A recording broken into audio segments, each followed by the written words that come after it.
berkata, "Memangnya kita ini artis pakai bulan madu segala?" Kini Romi yang bertanya, "Memangnya artis saja yang boleh berbulan madu?" Bunga kemudian tak berkata apapun. Romi kemudian menggandeng tangan Bunga mencari nomor kamar yang sudah mereka pesan. Sesekali Romi memandang wajah istrinya itu yang terlihat kebingungan. Romi hanya bisa tersenyum sambil menggenggam tangan Bunga dengan erat. Bunga kemudian berkata, "Hotel ini terlihat aneh, Romi. Di lantai bawah tadi terlihat sangat megah, tetapi saat kita berada di sini kenapa hanya terlihat seperti lorong dan banyak pintu?"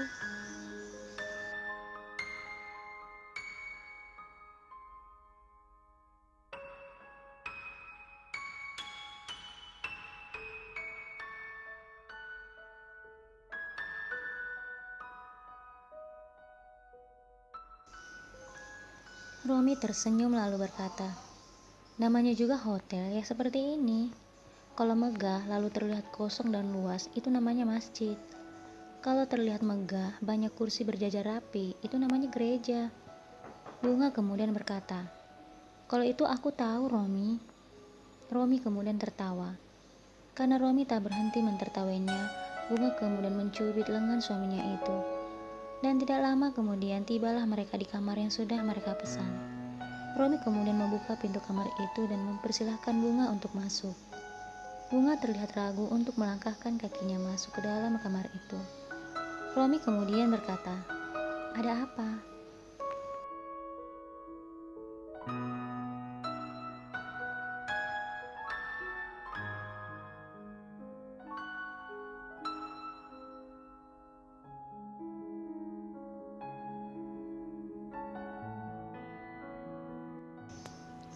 Bunga berkata, "Apakah kita benar-benar akan tidur di sini?" Romi kembali berkata, "Tentu saja iya. Kita akan menghabiskan malam ini di sini." Saat Bunga hendak mengatakan sesuatu, Romi kemudian menarik tangan Bunga. "Bertanyanya nanti saja, Nyonya. Sekarang ayo kita masuk." Dan saat berada di dalam kamar itu, Bunga kemudian melihat ke sekeliling.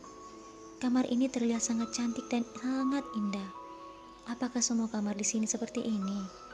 tanya Bunga pada Romi. Romi melangkahkan kakinya dan mendekati Bunga. "Tidak sayang, tidak semua kamar seperti ini. Aku yang memesan agar kamar ini dihias seperti ini. Khusus malam ini untuk kita berdua."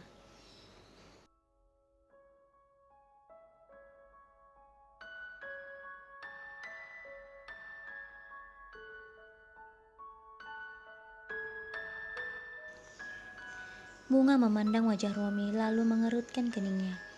"Tapi kenapa?" Romi semakin dekat dengan Bunga. "Karena aku ingin malam ini menjadi malam yang spesial untuk kita berdua." Bunga masih belum mengerti Romi lalu memeluknya dari belakang. Bunga sedikit terkejut dibuatnya. "Apa yang kamu lakukan?" kata Bunga. Romi menepis rambut Bunga yang menutupi leher dan bahu Bunga. "Aku sedang memeluk istriku." Kini Bunga merasa sedikit geli, karena sesekali Romi mendaratkan ciumannya di bahunya.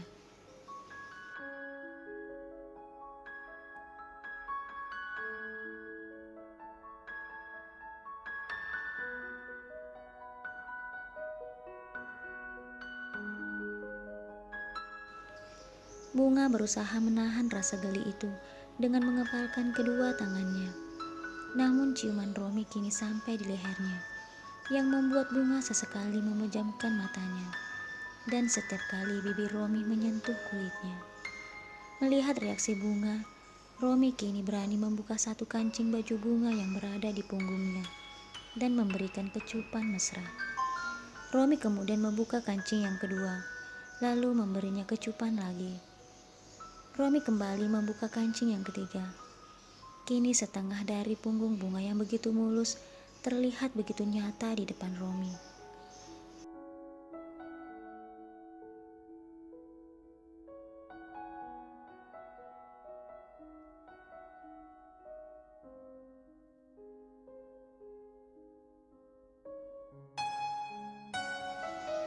Romi membelai punggung Bunga itu lalu menciumnya. Lagi-lagi Bunga hanya memejamkan matanya dan meremas ujung bajunya karena rasa geli yang dia rasakan. Tak hanya sampai di situ, Romi kemudian mencoba membuka baju bunga. Ketika baju bunga turun separuh, bunga kemudian membalik tubuhnya dan menatap Romi. Romi pun menatap wajah yang terlihat begitu cantik dan mempesona. Roma kemudian mencium kening bunga dan berkata, "Aku sangat mencintaimu, bunga. Aku tidak akan pernah rela orang lain menatapmu, apalagi menyentuhmu."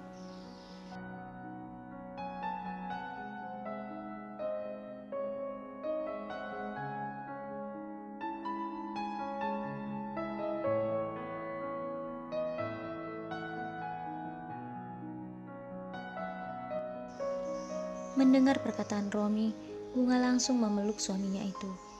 Setelah melepas pelukannya, Romi menggendong bunga dan terus memandangnya. Romi kemudian membawa bunga berbaring di atas kasur yang bertaburan dengan kelopak bunga mawar merah. Setelah membaringkan bunga di atas kasur hotel itu, Romi kemudian berdiri dan membuka bajunya. Setelah itu, Romi mendekati bunga yang seakan pasrah dengan apa yang akan dia lakukan. Romi menatap wajah bunga, lalu mencium kening, pipi, dan juga bibir bunga.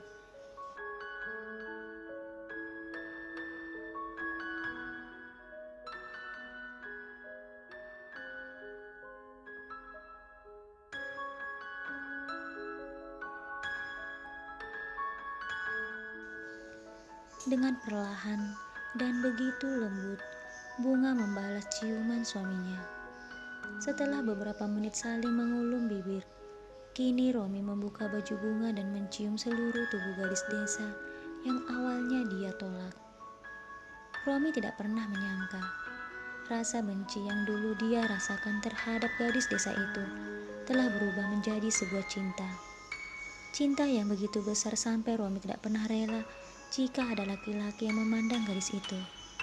Karena jika dia sampai melihat ada laki-laki lain yang memandangnya, apalagi sampai menggoda bunga, dia tidak segan-segan untuk menghajar orang itu.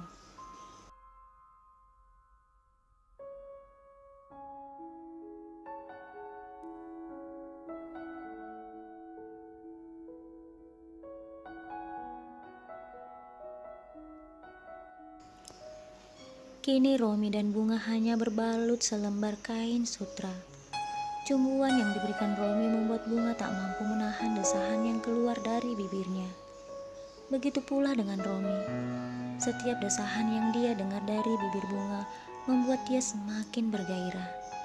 Sehingga bunga hanya mampu memejamkan matanya dan meremas spray yang dia pegang atau meremas punggung Romi yang begitu atletis. Malam itu adalah malam paling terindah bagi Romi dan bunga. Dinginnya AC kamar itu tak mampu membendung keringat yang keluar dari tubuh keduanya. Hingga akhirnya keduanya tertidur dengan pulas, dengan posisi Romi memeluk bunga dari belakang.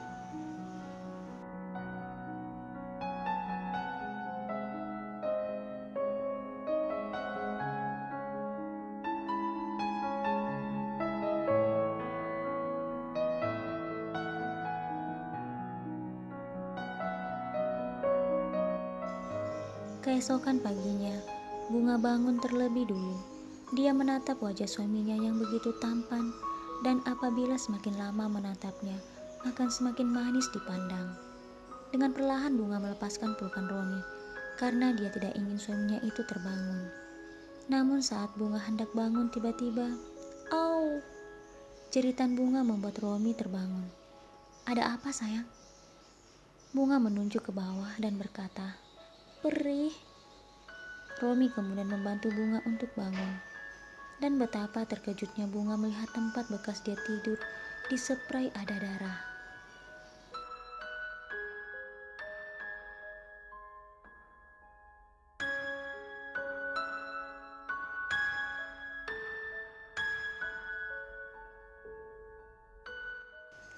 "Darah? Aku berdarah. Apa yang terjadi denganku? Kenapa aku berdarah?" Romi yang melihat bercak darah itu langsung memeluk dan mencium bunga. "Makasih sayang, makasih." Bunga semakin heran. Dia merasa sakit di bagian misfinya dan ada darah di spraynya. Tetapi Romi malah kegirangan. "Kamu ini kenapa, Romi? Aku sedang kesakitan. Dan di sprayku ada darah. Tapi bukannya khawatir, kamu malah terlihat sangat bahagia." Romi tersenyum lalu memeluk Bunga. "Karena aku beruntung, sayang. Zaman sekarang, menikah dengan gadis perawan itu langka."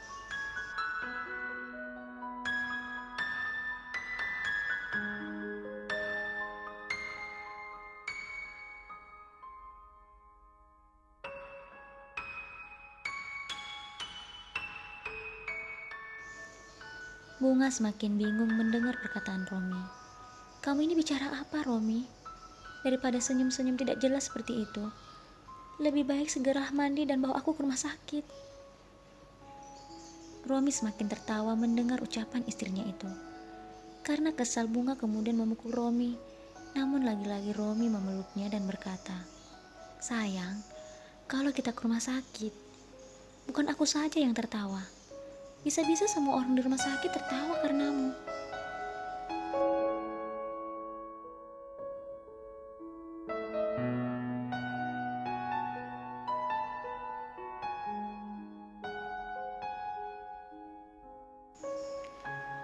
Bunga mengerutkan keningnya. "Kamu ini kenapa, Romi? Bukannya menolongku, kamu malah terus tertawa. Apakah laki-laki memang seperti itu? Habis manis, sepah dibuang." Kini Romi berusaha menahan tawanya. "Sayang, semalam kan kita melakukan itu. Kata orang, kalau ada darah dari Miss V perempuan itu, artinya perempuan itu masih perawan." Bunga masih tampak bingung. Romi kembali berkata, "Miss V kamu kan berdarah dan perih. Itu artinya kamu masih perawan dan belum pernah melakukan hal itu sebelumnya."